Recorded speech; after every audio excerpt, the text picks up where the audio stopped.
Cela fait 15 ans que Gilles Frondouty roule à son compte. Installé à Saujon, à côté de Royan, il travaille comme autocariste dans une petite entreprise familiale qu'il a créée avec son épouse. Depuis le début de la guerre en Ukraine et ses répercussions sur les prix du carburant, les affaires se portent nettement moins bien. D'habitude, on sort à peu près sur les 30 jours, nous sortons entre 15 et 16 fois par mois. Et là, on est à deux par mois. Difficile dans ces conditions de rembourser le prêt contracté pour acheter l'autocar, mais aussi payer son assurance et bien sûr sortir les salaires.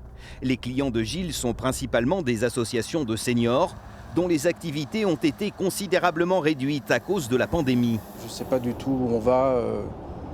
Je sais qu'il y a beaucoup d'associations qui ont fermé et cette clientèle-là, on ne va pas les récupérer.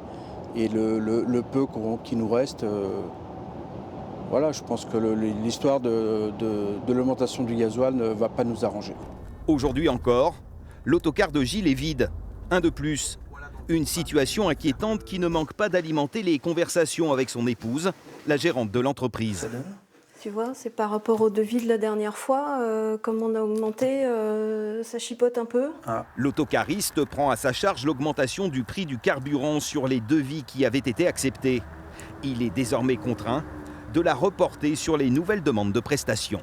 On a eu des annulations pour ça et effectivement c'est gênant, mais à un moment donné il faudra que la clientèle comprenne parce que à mon avis c'est parti pour durer cette histoire et donc il faudra à un moment donné qu'on s'adapte à ces nouveaux chiffres. Une adaptation aujourd'hui incontournable pour la survie de cette petite entreprise, comme pour le reste de l'économie de notre pays.